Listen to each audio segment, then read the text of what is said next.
어, 어제 이어서 오늘 또 그 OT를 좀 잠깐 하고 그 강의 내용과 관련된 내용들을 OT를 통해서 조금 더 말씀을 좀 드릴게요. 그리고 3, 4월 이제 문학반과 관련해서 공부 방법론, 특히 현대문학 공부 방법론을 조금 더 말씀드릴게요. 일단 지금 이 3, 4월 문학반이 현대문학을 중심으로 하는 반이고요. 5, 6월 문학반이 고전문학을 중심으로 해요. 그런데 보통 현대문학 뭐 임용이든 수능이든 고전문학 임용이든 수능이든 그 문학 강좌들을 보면 커리큘럼들이 학원 강사나 아니면 뭐 명망 있는 출판사에서 만든 교재를 가지고 작품론을 중심으로 해서 그렇게 수업을 진행해요. 근데 제 수업은 작품은 있어요. 근데 그 작품이 중심이 아니에요. 제 수업이 작품을 교과서는 어떻게 바라보는가가 중심이에요. 그러니까 그래서 주로 교과서에 수록되어 있는 작품의 학습 활동을 중점적으로 분석하는 반이에요. 그러니까 수능 문학 공부 방법과 비슷하게 임용을 공부하는 경향이 많거나 아니면 똑같아요. 뭐 예를 들면 합격수기 같은 것들을 좀 읽어보시죠. 읽어보거나 아니면 뭐 들어보거나 합격한 선배 뭐 아니면 동기들의 말을 듣거나 대체적으로 보자면 문학공부 방법론을 좀 물어보면 따로 공부한 건 없었다. 있다면 뭐 수능 문제 정도 풀거나 뭐 수능 특강 정도 풀거나 수능 자습서 정도 보거나 그 정도고 그냥 학부 과정에서 봤던 뭐 통사류, 작품론 개론서류 그 정도밖에 공부 안 했다. 이게 대체적인 일반화되어 있는 임용 공부 방법론이에요.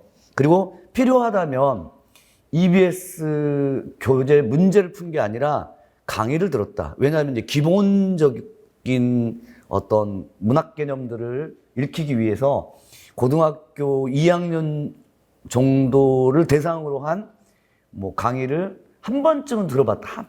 한 강사에 대체적으로 그래요. 패턴이. 그리고 이제 당연히 임용 기출, 문학 기출 문제를 분석했다라고 하는 건 그건 당연한 거고. 근데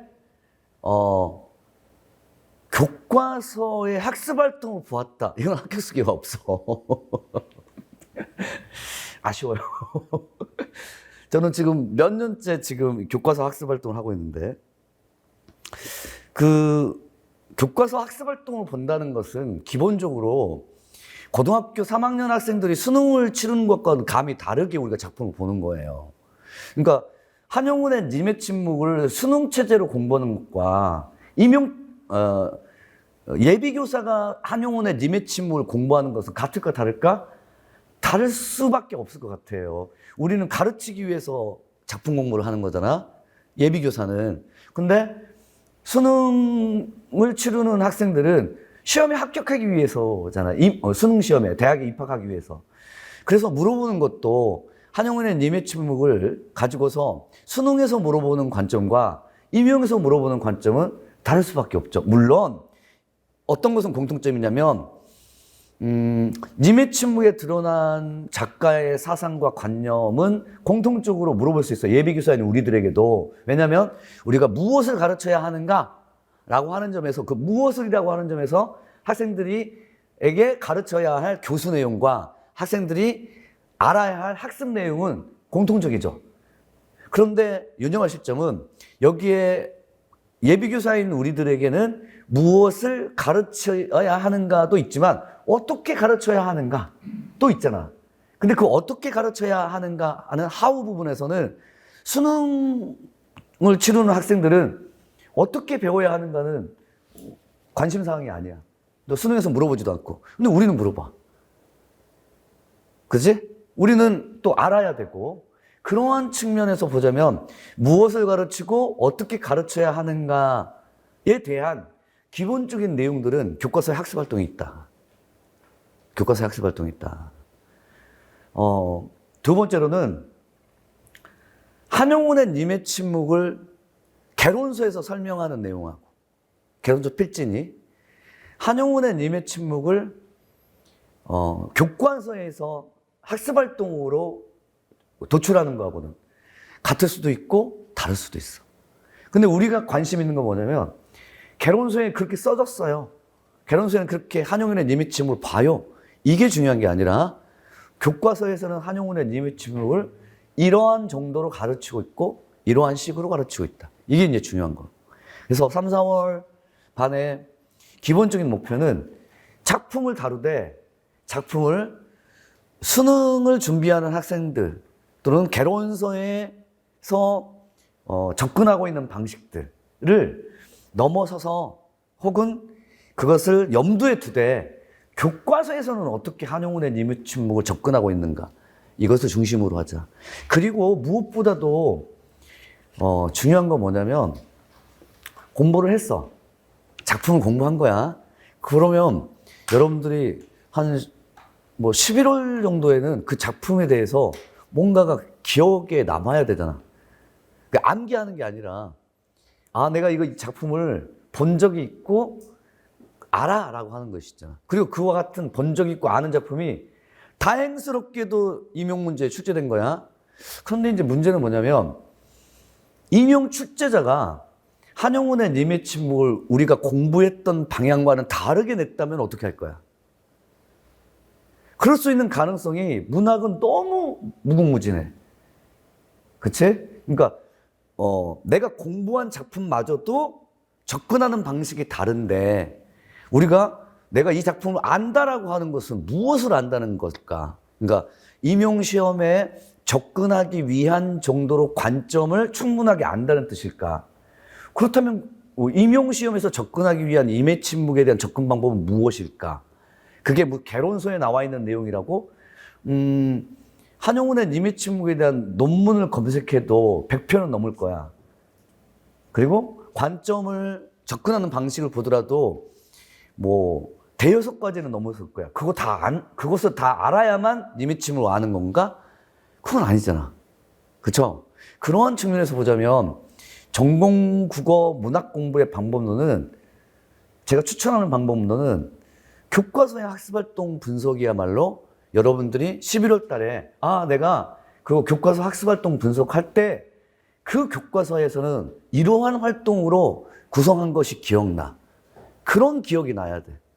작품 자체에 대한 기억보다는 어떻게 접근했는가가 중요해. 그것이 여러분들에게는 필요한 부분이고, 임용에 합격하셔서 현장에 가셨더라도 내가 임용 공부를 했을 때 한용운의 님의 침묵에 대한 두세 개의 교과서를 봤었는데 우리 교과서는 좀 다른 접근 방식을 취하고 있다. 그걸 염두에 두고서 또 가르치는 것도 중요하고.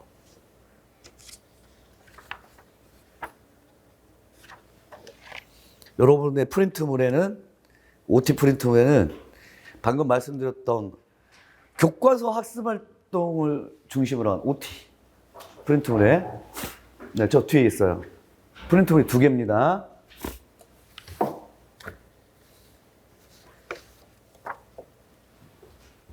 보시면 3, 4월 현대문학 공부 방법론을 중심으로 해서 말씀드리자면, 일단은 3, 4월에 모두 다 교과서의 학습 활동들이에요.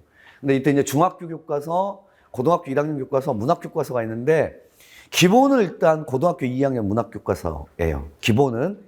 그리고 나서 기본적인 핵심 뼈대를 고2 문학 교과서를 중심으로 학습 활동을 중심으로 하되, 추가적으로 중요한 중학교하고 고등학교 1학년 교과서 작품들을 수록했어요. 그래서 여러분들의 교재가 그렇게 두꺼운 이유가 작품 수가 많아서 두꺼운 것보다는 학습 활동이 분석을 중심으로 하기 위해서 두꺼운 거야. 그래서 기본적으로는 작품 분석을 연습하는 거야. 근데 이 작품 분석을 무엇을 사례로 삼느냐? 학습 활동. 학습 활동을 사례로 삼아. 그래서 이 작품에 대해서 안다라고 하는 것은 내가 이 학습 활동에 대해서 안다는 뜻이야. 그 대표적으로 사례를 하나 들려드릴게. 여기가 지금 문학의 기능이라고 하는 교육과정, 그 프린트물의 1쪽 제일 앞에 보시면 사례, 2번 사례 부분에서 문학의 기능이라고 하는 교육과정에 나온 한용인의 님의 침묵에 2009학년 미래교과서에 수록된 작품이 있어요. 그리고 이것은 임용에서는 출제된 바는 없는데 2014학년도 7월 고3 B형에서 연합평가에서 출제된 바가 있어요. 자, 그러면 미래교과서에서는 이 한용운의 님의 침묵을 어떤 식으로 바라보는가 봅시다. 이 작품을 모른다라고 하는 것은 이건 좀 문제가 있어. 이 작품은 다 대체적으로 보자면은 알고는 있어야 돼. 자, 기본적으로 이러한 내용이 교과서에 이러한 그 노랗게 표시된 부분, 여러분들에게는 까맣게 표시되어 있는 부분이 교과서 지도서에서 분석하는 부분이야. 이렇게 분석한 부분이야. 수능 자습서에서도 이렇게 분석 부분이 있어. 근데 이제 이것은 여러분들에게 추천드리고 싶지는 않아요. 이 분석을 미리 보는 건. 그 다음에 이제 이렇게 돼 있고, 이 출제 포인트라고 하는 것은 교과서 교사용 지도서에서 가르쳐야 할 필수 교수학습 내용이 이렇게 출제 포인트로 나와. 그러니까 이 해당되는 미래인 교과서에서는 그 프린트물 이쪽에 넘겨보시면 출제 포인트를 3가지를 두고 있어. 첫 번째로는 문학의 기능이라고 하는 교육과정의 내용을 이 작품에 적용해보자. 두 번째로는 이 작품만의 특징인 님의 상징적 의미를 반드시 학습해야 한다. 마지막으로는 이 작품은 시상을 전환하는 구조적인 특징들을 가지고 있다. 이 두 번째하고 세 번째 나오는 시상 전환의 구조나 님의 상징적 의미, 이 두 가지는 일반적인 수능 자습서에도 나와요. 여기 있는 미래인 교과서에만 나오는 건 아니고. 근데 여기 보시면 문학의 기능을 이해한다라고 하는 것은 이거는 이 미래인 교과서만의 특징이야. 왜냐? 아까도 말씀드렸지만 여기 나오는 이 작품은 문학의 기능이라고 하는 교육과정을 가르치기 위해서 선택된 작품이야. 여기까지 이해하셨어요? 그러면 우리가 작품을 안다라고 하는 것은 수능 자습서 정도의 핵심적인 것들을 안다는 뜻이야. 예를 들면 님의 침묵에서 흔히 상식적으로 접근하는 방식은 뭐냐라고 하면 님의 침묵은 시상전환의 구조를 가지고 있다라고 하는 건 흔한 것이고, 두 번째는 님은 다양한 상식적인 의미가 있다라고 하는 것은 기본적인 거지. 그런데 여기 보시면 여기가 이제 작품 선정의 취지, 그 다음에 핵심 정리도 교사용 지도서에 있는 내용이야. 이것도 수능 자습서에 실려 있는 거예요. 이거 핵심 정리 같은 거 교사용 지도서나 수능 자습서의 내용은 똑같아요. 근데 여기서 작품 선정의 취지를 보시면 취지를 보겠습니다. 이 작품은 절망적인 이별의 슬픔을 불교적 진리를 토대로 극복하고 희망의 전서로 전환시키는 작품이다. 그래서 아까 핵심적인 포인트가 뭐였죠? 시상 전환의 구조고, 이것은 수능 자습서에도 실려 있을 정도의 그냥 보편타당한 포인트인데, 이것을 토대로 해서요. 이것을 토대로 해서 이 작품에 담긴 다양한 정서를 발견하는 것이 목표고, 특히나 문학의 기능 가운데서 정서적, 미적인 효용을 적용시킨다라고 했어요. 그렇게 해서 이 교과서의 학습 활동들을 보면 여러분들이 3쪽 부분에 보시면 활동 1번과 같은 경우에는 님의 침묵의 기승전결의 구성 방식을 물어보고 있잖아. 이게 아까 핵심 포인트로 짚었던 뭐야? 님의 침묵하게 되면 보편타당하게 묻는 포인트가 뭐야? 시상 전환의 구조. 어디에서 시상을 전환하느냐라고 하면 기승까지는 슬픔을 느꼈다가 전과 결에서 전환해. 근데 이제 이것을 토대로 해서 그다음 활동 이제 3번으로 가는 거죠. 근데 가기 전에 활동 2번은 님의 침묵에 나타난 님의 다양한 상징적 의미까지 해석하고 다음 장 넘겨보시면 3번 학습활동인 4쪽 부분에 있는 학습활동이 여기 나오는 문학의 기능을 적용한 활동이에요. 이 교과서 학습활동. 여기 보시면 활동 3번에 네모칸이 이렇게 있어요. 보기가 있어요. 거기가 4쪽에. 한번 읽어보겠습니다. 전통적으로 문학은 인간에게 긍정적인 기능을 하는 것으로 인식되어 왔는데 밑줄 쳐졌죠? 문학 작품은 인간의 감정의 정화, 경험하지 못한 세계를 알게 하는 것, 심미적 체험을 하게 되는 것, 몇 가지가 나오죠? 3가지. 그리고 이 3가지의 긍정적인 기능을 님의 침묵에 적용하면이라고 해가지고 이렇게 도표가 나와. 도표가 나와. 4쪽 부분에. 그래서 좌측 부분에는 3가지의 긍정적 기능, 감정의 정화, 새로운 세계의 경험, 아름다움의 느낌이라고 하는 긍정적인 기능이 3가지 나오고 이것을 이 작품에 적용해서 빈칸을 채우는 거야. 요 학습활동이 기억나야 돼요. 요 학습활동이. 그래서 예를 들면 첫 번째 칸에 나오는 감정의 정화에 대한 이 빈칸의 내용은 누구의 감정이 정화됐냐면 이 작품을 읽은 독자가 학습자들이 화자의 모습에서 연민도 느끼고 그 다음에 화자의 심리가 슬픔에만 머무르지 아니하고 희망을 갖는 모습에서 감동을 느껴. 이게 이제 여기는 감정의 정화라고 하는 부분이 그렇고 그 다음에 새로운 세계를 경험하는 것은 님에 대한 강한 믿음으로 재회를 소망하고자 하는 화자의 태도에서 이별에 대처하는 방식의 새로움을 내가 알았어. 마지막으로는 아름다움을 느끼는 것은 2개. 향기로운 님의 말소리에 기먹고 님은 같지만 나는 님을 보내지 않았습니다와 같은 2개의 구절에 나타난 어떠한 표현 방식? 역설적인 표현 방식에서의 아름다움을 느꼈어. 이렇게 이제 3가지가 나오는 거야. 이 위에 있는 감정의 정화, 새로운 세계의 경험, 아름다움을 느낌이라고 하는 이 문학의 3가지 기능을 작품에 적용해가지고 빈칸을 채우는 학습활동이 지금 이 님의 침묵에서 기본적인 미래인 교과서의 학습활동이야. 자, 이 학습활동은 기본적으로 어떠한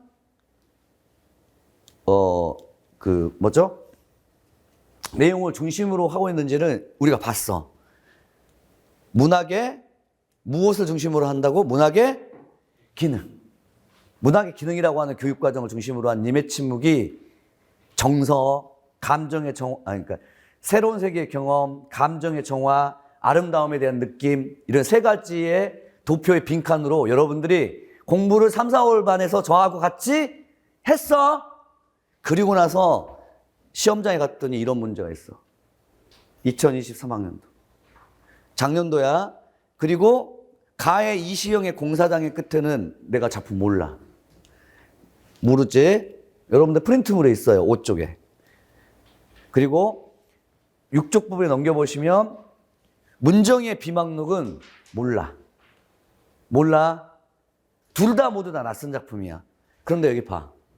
교수학습 계획에 6쪽 부분에 단원학습 목표가 있어. 한번 읽어볼까요? 시작. 문학이 이해를 돕고 깨닫게 하며 고양함을 이해한다의 이 학습 목표는 여기 보시면 1차시 문학의 2차시 문학의 윤리적 기능, 미적 기능이라고 했어. 이것이 바로 학습 목표가 교육과정이 문학의 뭐야? 학습 목표가 문학의 뭐야? 기능. 방금 우리가 한용운의 님의 침묵 다시 봐봐. 한용운의 님의 침묵의 교과서의 학습활동이 3번이 님의 침묵을 문학의 무엇으로 접근한다고? 기능. 근데 이명 2023학년도에 작년도에 나왔던 문제가 문학의 무엇으로 접근한다고? 기능. 둘 다 똑같이 교과서의 학습활동이 문학의 기능으로 한용운의 님의 침묵을 3가지로 접근했지. 그 다음에 우리 임용 문제에서도 문학의 기능을 몇 가지로 접근했는지 봐봐. 작품 자체를 중요한 게 아니라 1차 시는 문학의 무슨 기능? 여기에 A가 가로 안에 A에 해당하는 말을 쓰고 그 다음에 2차 시는 문학의 윤리적 기능과 심미적 기능과 관련된 이 기능을 학습하기 위해서 나의 적용, 가나의 적용.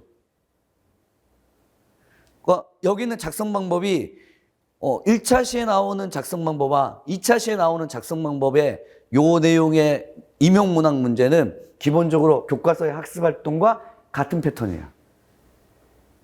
이해했어요? 그리고 여기에 나오는 이 문학의 기능은 인식적 기능이 답이야. 새로운 세계를 이해하게 만든다. 그 다음에 윤리적 기능은 깨닫게 만든다. 여기 삶의 의미를 깨닫게 만든다. 여기 새로운 세계에 대한 이해를 돕는다. 인식적 기능. 삶의 의미를 깨닫게 만든다. 윤리적 기능. 그 다음에 미적 기능은 그럼 뭐야? 미적 기능은 뭘까? 임용 문제에서 6쪽에 나오는 2차 시의 미적 기능이라고 하는 건 뭘까? 미적 기능은 미라고 하는 건 뭐야? 아름다움. 그러면 우리가 아까 한용운의 님의 침묵의 4쪽 부분에 보시면 님의 침묵에서 세 가지의 기능 세 가지를 적용했잖아. 첫 번째는 뭐였어? 감정, 정화. 두 번째는 이 새로운 세계의 경험이 새로운 세계에 대한 이해하고 연관이 있어. 인식적. 세 번째 아름다움을 느낀다라고 하는 건 뭐였어? 이게 미적 기능이야. 근데 한용운의 님의 침묵에서 아름다움을 느끼는 미적 기능은 한용운의 님의 침묵의 문학 작품 가운데서 어떠한 아름다움과 관련돼 있었어? 그 빈칸에서 역설적 표현. 두 개의 시기 구절에 나타나는 역설적 표현에 주목했지. 근데 우리 여기 있는 임용 문제를 봐봐. 6쪽 부분에 보시면 2차 시 문제를 보시면 첫 번째 점, 두 번째 점 보시면 가와 나에서 앞에 나오는 두 개의 시작품, 낯선 시작품에서 비유적 표현에 주목한다. 그거 당연하지. 한용운의 님의 침묵에서는 어떤 표현에 주목해서? 역설적 표현에. 여기서는 비유적 표현에 주목해서 그것이 불러일으키는 무엇을 중심으로? 정서. 거기 우리는 이제 역설적 표현을 중심으로 해서 정서까지는 가지 않았지만 역설적인 표현을 중심으로 아름다움 있었지. 그래서 여기서 보시면 미적 기능이 비유적 표현과 관련된 그다음 정서야. 그래서 거기 작성 방법에서 요구했던 게 뭐냐면 여기 밑줄 친 C 여기가 이제 밑줄이 이렇게 그려 있어. 비유적 표현에 주목해서 그것이 불러일으킨 중심으로 작품을 감상할 때 이 비유적 표현과 관련하여서 가나 두 작품에 이렇게 기역 니은에 비유적 표현 부분이 있어. 그래서 가와 나의 비유적 표현이 형상화하는 의미. 한용운의 님의 침묵에서 역설적 표현이 가지고 있는 의미. 이거 비슷한 일종의 접근 방식을 취하고 있는 거야. 어떤 느낌인지 아셨어요? 그러니까 느낌을 어떻게 가지시냐면 문정희의 비망록과 이시영의 공사장 끝에를 당시 작년도에 학생들이 알고 있는 작품으로 알고 있다라고 생각하는 학생들의 숫자는 그렇게 많지 않다. 대부분 학생들이 다 낯선 작품을 여겨. 그래서 우리가 임용 공부를 할 때 이 작품에 대해서 내가 알고 있어서 문제를 풀 수 있는 게 아니라는 것을 여기에서 나타내는 거야. 그러면 이 문제는 이 작품에 대해서 아느냐를 묻는 게 아니잖아. 출제자의 관점이, 이해했어요? 출제자의 관점은 그러면 뭐야? 가와 나의 제재를 활용한 교수학습의 계획에 학습 목표에 따른 학습 내용, 가르치고 배워야 할 내용을 너 알고 있어? 라고 예비교사인 우리들에게 묻고 있잖아. 수능 문제에서는 이런 식으로 나오진 않는다 이거지. 근데 그게 뭐였냐면 교육과정에 나온 성취 기준을 문학의 기능이라고 하는 것을 작품에 적용하는 거예요. 이렇게. 가에서는 새로운 세계에 대한 이해, 나에서는 삶에 대한 깨달음과 또 나에서는 2차 시에서 가나 두 작품에서는 아름다움에 대한 느낌, 체험을 중심으로 해서 특히 비유적 표현이 어떤 의미를 가지고 있는가. 그래서 작품 자체를 아는 것이 아니라 문학의 기능이라고 하는 것을 학교교육 현장에서 학습을 하는구나. 그리고 문학의 기능을 학습하게 되면 작품을 이 기능을 중심으로 해서 작품을 적용하는구나. 그래서 앞에서 우리가 4쪽에서 한용운의 님의 침묵의 교과서 학습 활동의 3번 학습 활동처럼 기능이 주어져 있는 상태에서 문학의 기능이 주어져 있는 상황에서 작품에 적용하는 연습을 했다면, 시도를 했다면 이와 같은 작년도의 문제는 그렇게 어렵지 않다. 작품은 비록 낯설 수 있으나 그런 연습을 했다면. 이해하셨죠? 여기까지가 제가 여러분들이 어째서 교과서 학습 활동을 공부해야 하는가라고 하는 것을 말씀드린 거예요. 그러니까 현재 임용 전공 문학 공부의 방법론이 여러분들이 작품 알기를 중심으로 한다면 그건 큰 오산이야.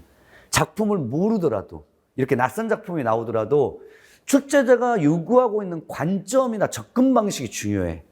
그래서 제가 오리엔테이션 첫 번째 프린트물에 1번에서 뭐라고 했냐면, 교과서의 학습 활동을 대표적인 사례로 삼아라.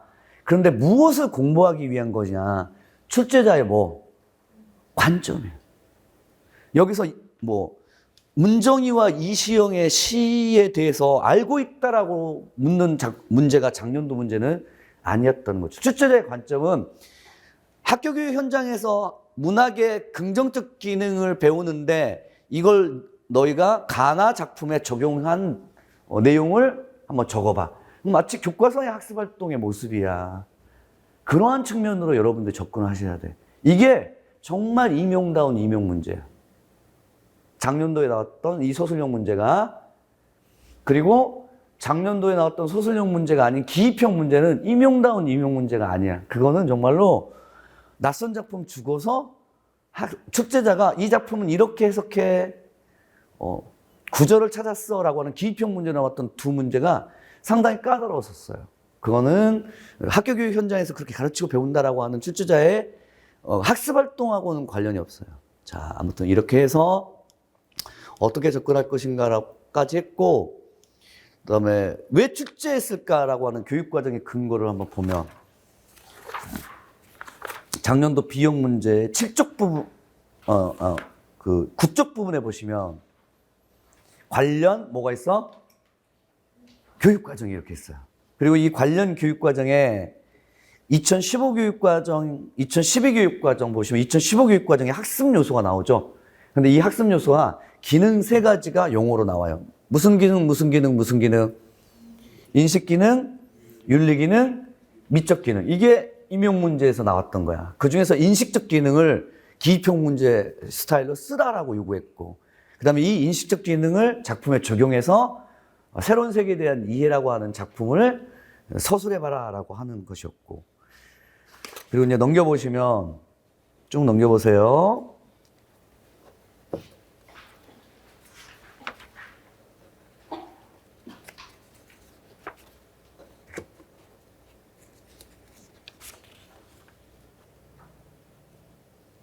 (16쪽에) 보겠습니다.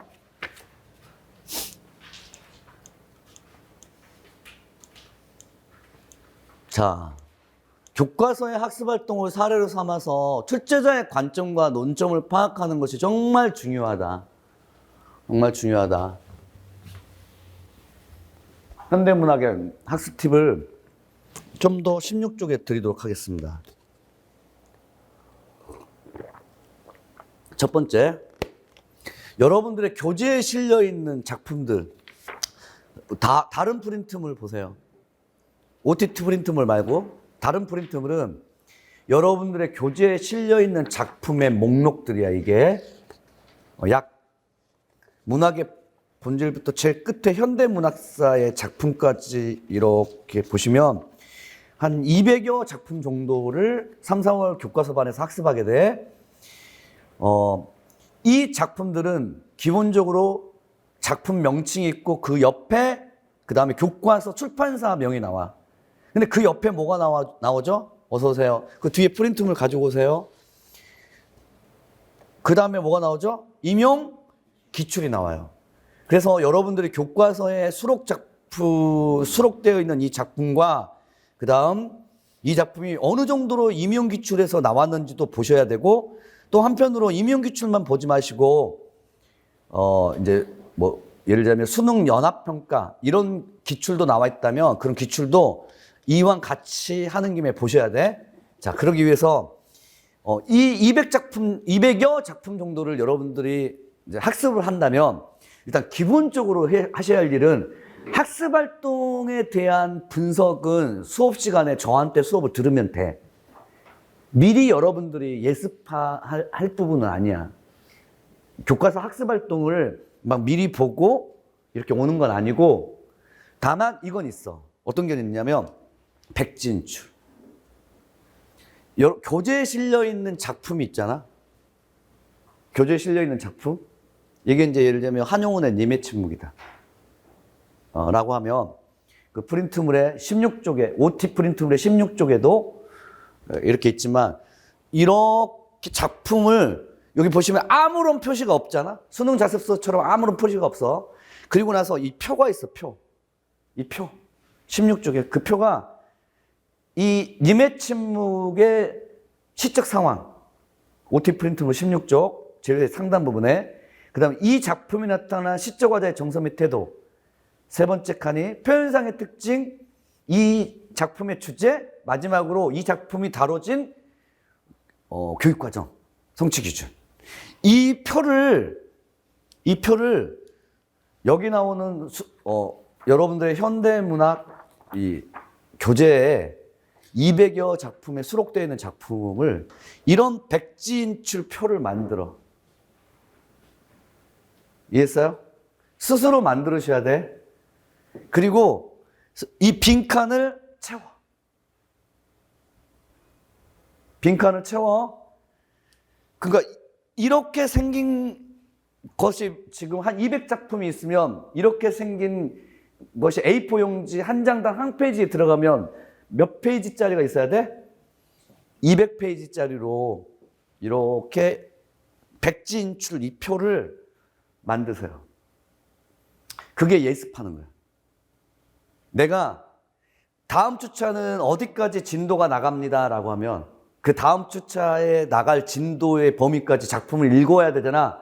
근데 그냥 읽는 게 아니라 이렇게 작품, 그 다음에 작품과 관련되어 있는 도표를 이렇게 만들어.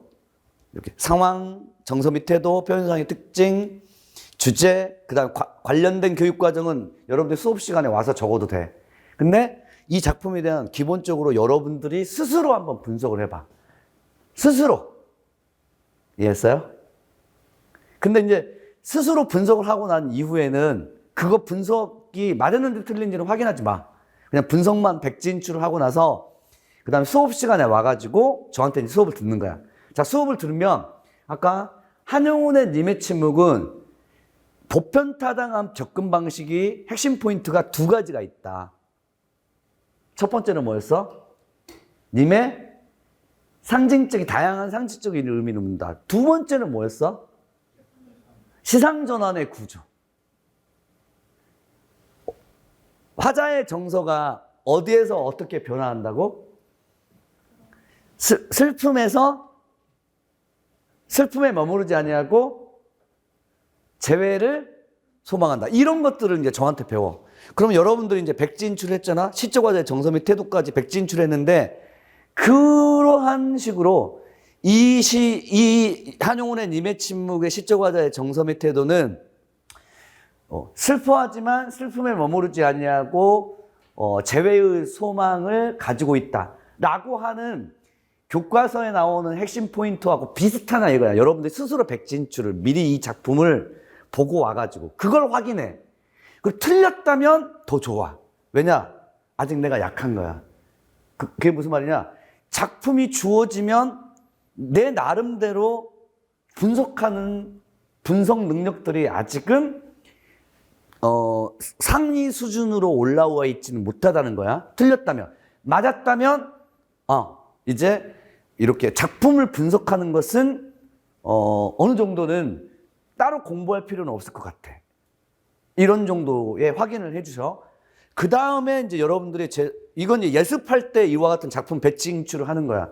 그러니까 작품을 그냥 눈으로만 읽지 말고 이런 도표를 만들어서 항상 빈칸을 채우고 이걸 A4 용지 한 페이지로 만들어. 나중에 항상 여기에 가지고 있어야 돼.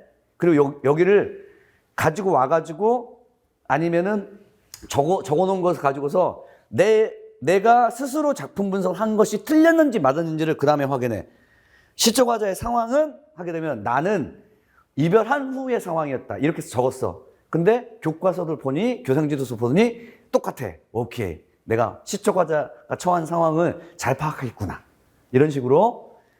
자, 그 다음에 수업 시간에 와가지고 저한테 배워야 할 건 아까 교과서의 학습 활동도 배우지만 여러분들이 스스로 하셔야 할 일은 이거야.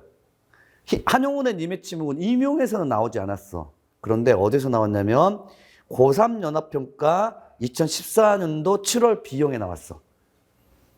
그러면 교과서에 수록된 작품을 이제 나중에 복습을 하실 때야, 이거. 복습을 하실 때 연합평가 문제를 관련된 문제를 봐야 돼. 그럼 봐봐. 이 관련된 문제를 보면 이 작품 이외에 나 작품도 나오지만 여기는 주로 한용운의 님의 침묵과 관련된 문제야. 기억과 미음에 대한 설명으로 적절하지 않은 것은. 이게 여러분들 OT 프린트로 16쪽에 밑에 있는 문제야. 근데 거기서 4번 선택지하고 5번 선택지를 한번 보겠습니다. 4번 선택지는 니을번 그러나 이별을 여기 있는 이 구절과 관련돼서 다음과 같은 내용이 나와. 선택지가 접속어를 사용하여 이별에 대한 화자의 인식이 전환되고 있다. 맞아, 틀려. 거기 들어봐. 맞아, 틀려. 맞아, 틀려. 맞아. 우리가 한용운의 님의 침묵에서 기본적인 핵심 포인트가 뭐라고 했어? 시초과자의 정서 및 태도가 시상이 전환하는 구조적인 특징이 있다.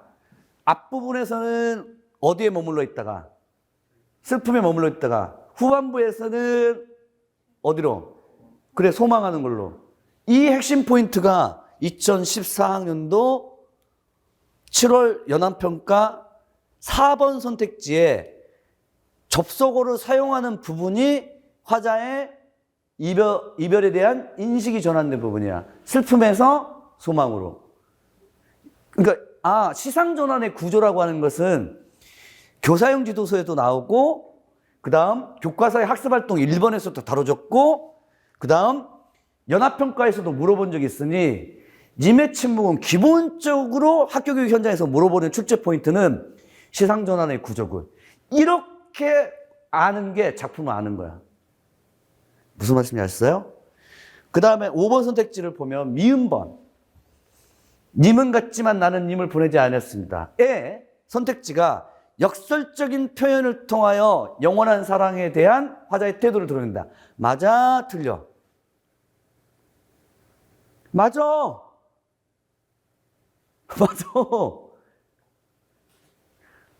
교과서의 학습활동에서는 아름다움에 대한 인식, 미적 기능을 우리가 적용을 할 때 한용운의 님의 침묵에 나타난 미적 기능, 아름다움은 어떤 표현 방식에서 찾았어? 역설. 여기도 마찬가지로 고3 연합평가도 역설에 주목하고 그 다음에 이 역설뿐만 아니라 역설을 통한 영원한 사랑을 다짐한다는 화자의 태도. 여기는 화자의 인식, 여기는 화자의 태도. 그래서 여러분들 백진출을 항상 시도하실 때 시초과자의 정서, 시초과자의 태도, 대상에 대한 인식, 이건 기본적인 패턴이야. 여기까지 이해했어요? 그래서 님의 침묵은 학교교육 현장에서는 님의 침묵은 기본적으로 역설 표현을 통한 화자의 태도, 시상전환의 구조는 기본적으로 물어보는 것. 이게 아는 거야, 이게. 알겠지? 그리고 나서 학교교육 임용 문제에 님의 침묵이 나왔으면 내가 알고 있는 시상전환의 구조, 역설 표현에서 드러나는 화자의 태도가 나와 있는지를 확인해.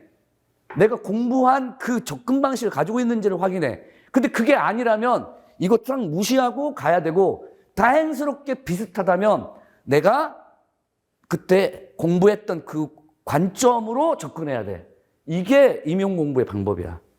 그래서 여러분들이 항상 현대문학 팁, 교과서에 수록되어 있는 작품들은 미리 예습을 할 때는 아무것도 보지 않고 수능 작수 보지 않습니다. 이 도표의 빈칸, 도표를 미리 만들어서 빈칸을 채워라. 그리고 맞는지는 확인할 필요가 없다. 수업 시간에 와서 확인하라. 여러분들이 맞게 분석했는지. 그리고 복습을 하실 때는 항상 이 작품이 수능이나 연합평가 때 출제되었는지를 확인하라. 그리고 이제 임용 문제 같은 경우에는 제가 여기서 해요. 임용 기출 문제는 이 작품은 이렇게 기초되었어 하고 같이 보니까 복습하실 때는 임용 기출, 수능 기출을 복습하시면서 아, 그때 임용 기출에서는 이렇게 접근했었어. 이렇게 가셔야 됩니다. 재밌는 건 뭐냐면 그 교과서 수록 작품 목록을 보시면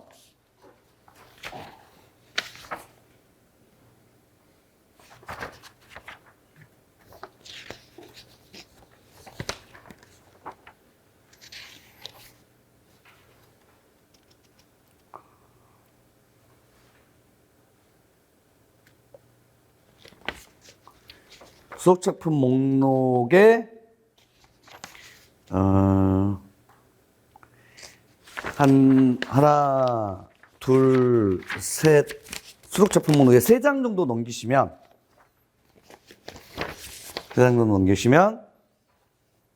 2부 문학생산 및 재구성 교육 내용의 작품 목록이 있습니다. 찾으셨어요? 수록작품 목록에 한 3장 정도 넘기시면 2부 문학생산 및 재구성 교육의 내용이 있어요. 근데 거기 보시면 1장 원작과 재구성작의 비교라고 하는 교과서의 학습활동을 다루는 작품들을 이렇게 보게 되는데 그때 2번 작품하고 3번 작품이 공통적인 작품이 있습니다. 뭐? 그렇죠. 사평역. 근데 이 사평역은 천재정 교과서에도 실렸고 천재 김 교과서에도 실려 있는데 재구성 문제로. 근데 옆에 기출 문제를 보시면 언제 나왔어? 2008년도. 근데 또 언제 나왔어? 22학년도. 소설형 문제로. 근데 논점이 비슷해요. 교과서에서 접근하는 방식. 그러니까 중복 출제될 수 있다 없다? 있어. 있는데 중복 출제됐을 때 내가 여기 임용 기출에서 2008년도에 본 적이 있어. 근데 그때는 이랬는데 지금 이 2022학년도 문제는 시험장 가시면 다르게 물어볼까? 같게 물어볼까? 항상 이렇게 궁금해야 돼. 중요한 건 뭐냐면 내가 알고 있다가 중요한 게 아니라 뭐가 중요하냐면 이 작품에 대한 누구의 관점? 출제자의 관점이 중요해. 너가 알고 있느냐가 중요한 게 아니라 나는 이렇게 보라고 너한테 요구하고 싶다. 요구한 대로 그걸 수용하는 거야. 아까 우리가 작년도에 나왔던 문정희의 비망록, 이시영의 공사장 끝에는 너 이 작품을 알고 있느냐를 묻는 게 아니잖아. 나는 이 작품을 이렇게 너희들한테 제시하고 싶어. 따라와봐.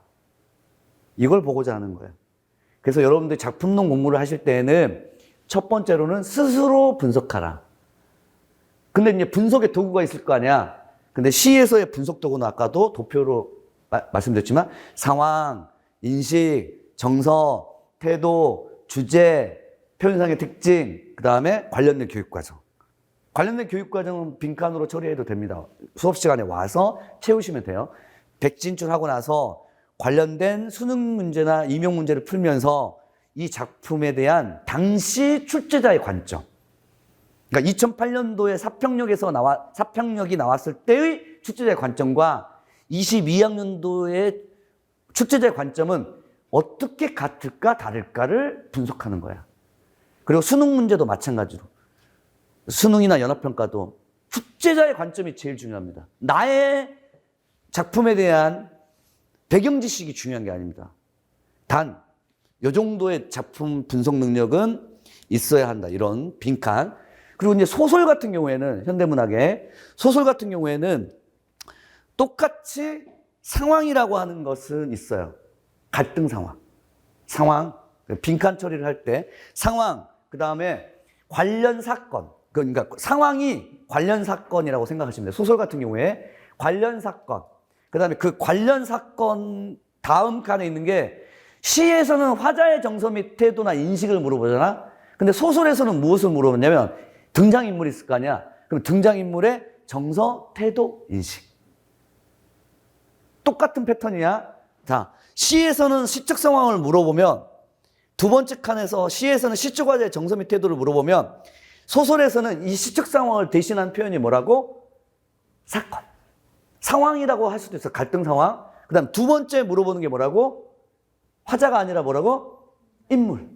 인물의 정서, 인물의 태도, 아니면 인물의 인식. 예를 들자면 2022학년도에 나왔던 소설 문제와 관련해서 이태준의 복독방이라고 하는 작품이 예전에도 나왔었고 22학년도 나왔었는데 그 당시 물어봤던 게 뭐냐면 돈에 대한 안초 씨의 인식이 드러난 이런 식으로 무엇에 대한 인식, 무엇에 대한 태도, 무엇에 대한 정서 이게 인물이야. 그 다음 이제 표현상의 특징 같은 경우에는 소설 작품은 드물어. 근데 다만 김유정의 범범이라고 하는 작품이 나온 적이 있었는데 그때는 그 김유정의 범범 작품은 반어를 중심으로 한 표현상의 특징이 초점이었어. 임용에서. 그래서 가끔 가다가 현대 소설 작품에서 이 작품은 특이하게도 표현상의 특징이 정말 유별나게 물어본 경우가 있어. 그런 경우에는 수능에서도 물어보거나 교사용지도서나 교과서의 학습활동에서 가끔 가다가 그렇게 가령 뭐 조세희의 난소공에 나타난 예를 들면 묘사문체 이런 것들을 표현상의 특징으로 가끔씩 물어보는 경우가 있습니다. 근데 대부분 표현상의 특징은 소설 작품은 구성상의 특징이야. 그것을 제외하고 반어, 풍자 이런 것들 제외하고는 대부분 구성상의 특징이야. 근데 예를 들면 현재에 있다가 그 다음에 과거 사건을 이렇게 회상을 해. 그러면 보통 이와 같은 구성 방식은 무슨 구성 방식이야? 역순행적. 그런 식으로 대부분 그래서 표현상의 특징보다는 구성상의 특징. 그래서 예를 들면 여로형 서사 구조를 선택하고 있다. 여정이 드러나고 있다. 또는 역순행적인 방식을 취하고 있다. 또는 예를 들면 구성 방식이 인물의 내면의식의 흐름에 따라서 진행하고 있다. 이렇게. 인물의 내면의식에 따라서 사건이 진행되고 있다. 이런 것들이 구성상의 특징해가지고 현대소설에서는 빈칸을 만드시면 되고 주제는 동일해요. 그 다음 교육과정은 빈칸으로 여러분들이 오시면 되고 여기까지는 이해하셨어요? 예습복습 하실 때 유념하실 점을 말씀드렸고 그 다음에 OT 자료 가시면 OT 자료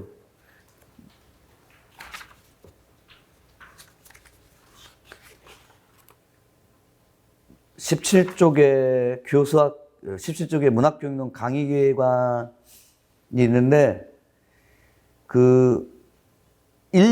강좌 내용에 1, 2, 3, 4 하고 요거 있죠. 요거 여기 강좌 내용에 1, 문학의 본질, 2, 갈래이론, 3, 문학의 수용과 생산, 4, 문학과 3, 5, 현대문학사. 요 강좌 내용의 1, 2, 3, 4, 5의 목차가 교재의 목차인데 이 교재의 목차는 교육과정의 목차예요. 그러니까 일반 수능자습서 같은 걸 보면 이런 목차를 따르지 않잖아요. 대부분의 수능자습서는 현대문학사 하게 되면 가령 개화기 시대 1910년도, 1920년도 이런 식이잖아.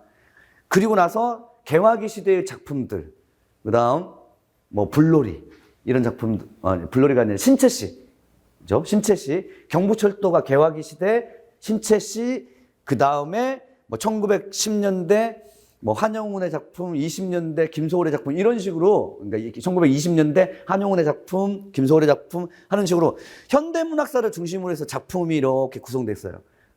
그죠? 근데 저는 그런 패턴을 따르지 않고 교육 과정의 목차를 따릅니다. 이 1번부터 5번까지가 모두 다 교육 과정이고 이 교육 과정이 주로 고등학교 2학년이야. 근데 이 고등학교 2학년이 3, 4, 5, 1 이렇게 2는 갈래이론은 중학교하고 고1 때 갈래이론을 대체적으로 배워요. 그리고 고2 때는 갈래이론이 교육과정 성취 기준은 없어요. 그래서 그렇게 교육과정, 문학교육과정의 성취 기준을 따랐다라고 보시고요. 그 다음,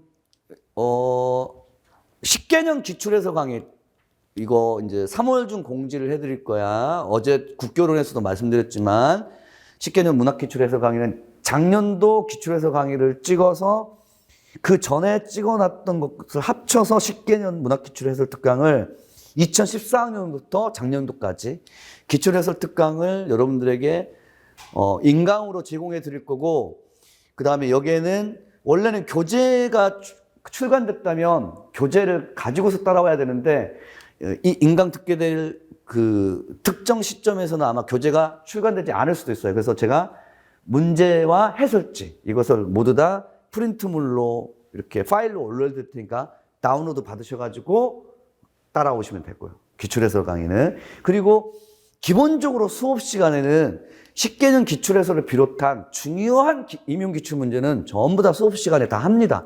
그러니까 따로 여러분들이 또 보시고 그 다음에 수업 시간에 같이 또 하고 여러 중복해서 이제 보시는 거죠. 오케이. 여기까지. 또 18쪽에 넘겨보시면 또다시 수록작품의 목록들이 있네. 이 수록작품의 목록을 활용하는 방법은, 이 수록작품 목록은 일단 기본적으로 이 수록작품 목록 자체가 활용 방법이 이 작품을 배워온 적이 있던가 없던가 이걸 빨리 찾기 위한 거고요. 또 하나는 이 작품은 임용기출이 되었는가 되었지 않은가. 일단 임용기출은 제가 표시를 해뒀어요. 근데 추가해야 할 것들이 뭐다고요? 여러분들 복습을 하실 때 추가해야 할 게 뭐라고? 어떤 걸 여기 이 목록에 추가를 시켜야 돼? 수능, 연합평가야. 근데 여러분들이 고1, 1, 2월 기본이론반은 제가 연합평가 목록을 고1, 7을 아마 줬을 거고, 지금 여러분들은 지금 연합평가에 목록이 없으니까 고1, 2, 3 연합평가에 작품 목록을 드릴게요. 파일로, 한글 파일로 주면 거기에서 그 한글 파일에 검색하는 거 있잖아. 예를 들면 우리가 모라니 피까지는 지금 지학사에서 오늘 지금 배우잖아. 그럼 여러분들이 복습하실 때 이 모라니 피까지는 고1 연합 2, 3 연합평가에 나왔나 나오지 않았냐를 빨리 검색을 파일 띄우고 나서 검색을 빨리 해봐. 그러면 쭉 하면서 고2 연합평가 7월 2017에 출제되었다라고 하는 것을 확인을 해. 그러면 여기다 이제 적는 거야. 적고 나서 적을 뿐만 아니라 어떻게 해야 돼? 해당되는 연합평가를 당연히 찾아봐야 돼. 그건 해야지. 고1, 2, 3 연합평가가 어디에 있어? EBS I라고 하는 사이트에 들어가시면 회원가입해야 돼. 무료에 다. 여기 보시면 고1, 2, 3 연합평가에 연도별, 월별, 과목별 다 있어. 해설지까지. 그래서 여러분들 그걸 다 받으는 게 아니라 해당되는 것만. 이번 주차 수업에서 해당되는 것만. 그것이 나왔으면 해당되는 연도에 월 받아가지고 다운로드 받아서 반드시 이런 식으로 보셔야 돼. 한용운의 님의 침묵이 14학년도 7월 달에 어떻게 나왔는지 확인까지 하셔야 돼. 문제를 풀라는 게 아니야. 이 작품을 연합평가는 어떤 접근 방식을 취하고 있구나. 그것을 확인하라는 소리야. 그리고 또 하나는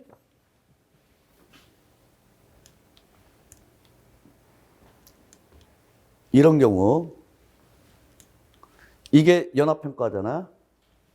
그러면 여러분들은 아마 문제를 풀 거란 말이에요. 연합평가는. 다음 적절하지 않은 것은 답은 몇 번 이렇게 찾았어. 몇 번. 오케이? 그리고 넘어가. 그래 넘어가. 절대 좋은 공부 방법이 아니야. 왜냐면 여러분들이 수능 시험 보려고 치르는 거 아니잖아. 임용 공부하려고 치르는 거잖아. 맞지? 근데 이걸 가지고서 어떻게 임용 공부를 하지? 첫 번째, 출제자가 요구하는 관점은 각 구절에 대한 분석 및 해석을 요구했다는 거. 두 번째, 이게 이제 출제자 관점이야. 두 번째로는 선택지에서 활용되고 있는 키워드에 주목해. 선택지에서 활용되고 있는 뭐라고? 키워드. 그럼 보면 여기서 무슨 표현 방식이라고 했어? 역설적. 이 표현 방식을 통해서 어떤 태도를 드러내고 있다고? 영원한 사랑을 다짐하는 태도. 이런 표현 방식에 주목해. 그래서 만약에 특정한 작품이 나왔는데 이 특정한 작품에 위 시에 A에 나타난 표현 방식을 쓰고 이러한 표현을 통해서 드러내고자 하는 화자의 태도를 소설할 것. 이런 작성 방법이 나오면 이런 형태를 띄어야 돼. A는 무슨 방식을 통하여? 역설, 반어, 풍자, 비유, 직유, 운유, 우인의 표현 방식을 통하여 감정이입, 객관적 상관물 모두 다 표현 방식을 언급하고 나서 그 다음에 여기서는 영원한 사랑에 대한 다짐. 근데 비슷하면 그렇다는 얘기야. 비슷하면 영원한 사랑의 다짐이라고 하는 것은 분명히 내가 님의 침묵에서 봤는데 이것도 그거하고 비슷한다면 내가 다짐하는 태도 이렇게 써도 되나? 이게 맞는 답이다. 이게 연합평가 때 나온 거. 다짐하는 태도는 그렇게 써도 돼. 소망하는 태도, 그지? 바라는 태도, 다짐하는 태도, 의지, 극복 의지, 신념 이런 것들이 모두 다 태도 용어구나.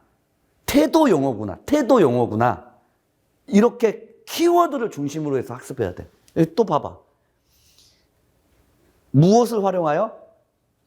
접속어를 활용하여. 여기서 이제 님의 침묵에서 접속어를 활용하는 부분이 어디죠? 그러나. 접속어를 활용하여 시상을 어떻게 전환하고 있냐면 화자의 인식이 무엇에 대한 화자의 인식이야? 이별에 대한 화자의 인식이 슬픔에서 뭐로? 재회의 소망으로. 근데 인식은 부정에서 부정이라면 그 다음 어디로? 긍정으로. 오케이? 이와 비슷한 작품이 있다면 이렇게 쓸 줄 알아야 돼. 대표적으로 예를 들게. 중간 부분이나 후반부 부분에 접속어를 사용하여 시상이 전환되는 것은 대표적으로 한용운의 님의 침묵이야.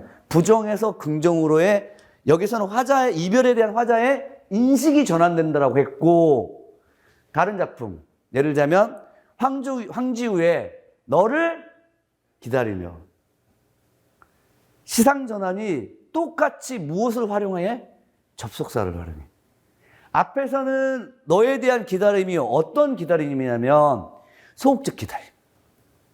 근데 접속사를 사용해서 후반부에 이르게 되면 여기 앞에가 소극이면 뒤에는 뭐죠? 적극. 이런 식으로. 그러니까 비슷하지. 아, 내가 이거 한용운의 님의 침묵에서 본 적이 있는데 접속어를 사용한 이별에 대한 화자의 인식이 부정에서 긍정으로 전환되고 있다라고 할 때 인식의 전환이라고 하는 것은 아, 내가 본 적이 있어.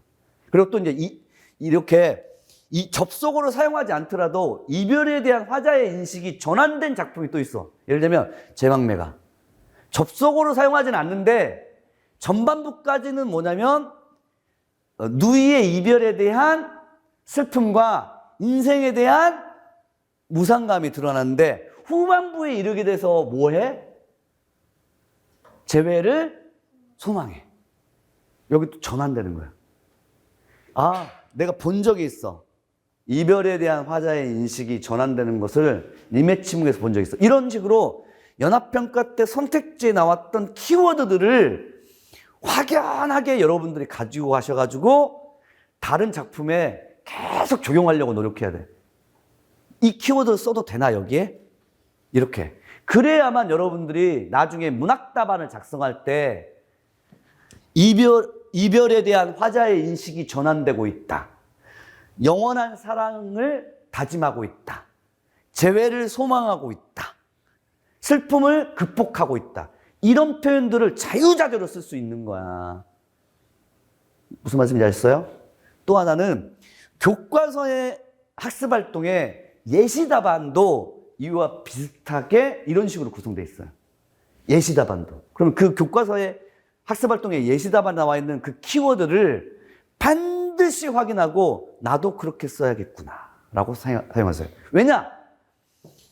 교과서의 학습활동이든 연합평가든 이 문제나 교과서의 학습활동 문제하고 답안들은 다 누가 만드냐 이거지. 누가 만들어? 누가 이렇게 작성해? 누가 작성해? 누가 만들어 이거? 연합평가 누가 만들어? 교사. 현직 교사. 임용출제 누가 해? 교수님. 근데 임용 문제에 대한 검토는 누가 해? 교사. 이러한 키워드가 도출되어야 될 것 같은데요. 교수님이 아무리 그럴듯하게 문제 만들어서 답안을 작성하더라도 학교교육 현장에서는 이 키워드를 요구하지는 않는데요.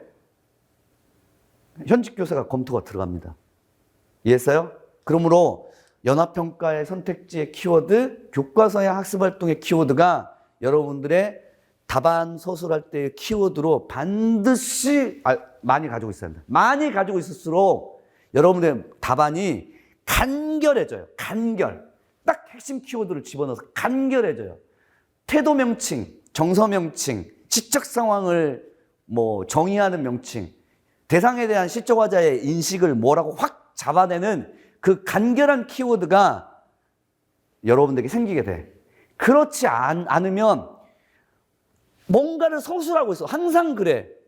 항상 국교론과 다른 느낌이 뭐냐면 문학은 어려운데도 답안을 다 작성했어. 시험 치르고 나서 물어보면 어려웠는데도 답안을 다 작성했어요. 근데 그렇게 답안을 작성했는데 간결하고 깔끔하고 핵심적으로 답안 작성했다는 보장은 없어. 주저리 했을 거라고. 분명히. 반면에 국교론은 주저리 해서는 안 되는 거잖아. 원래 국교론은 답안에 뭐가 있어야 돼? 키워드가 있어야 되잖아. 공신력이라면 공신력이라고 하는 키워드가 박혀 있어야 되잖아. 근데 문학도 그래야 돼. 문학도 국교론처럼 키워드가 박혀 있어야 돼. 요구하고 있는 바가 정서라면 정서 관련 용어가 반드시 써져 있어야 돼. 근데 그것이 잘 생각이 안 나면 주저리 하게 돼 있어. 이렇게.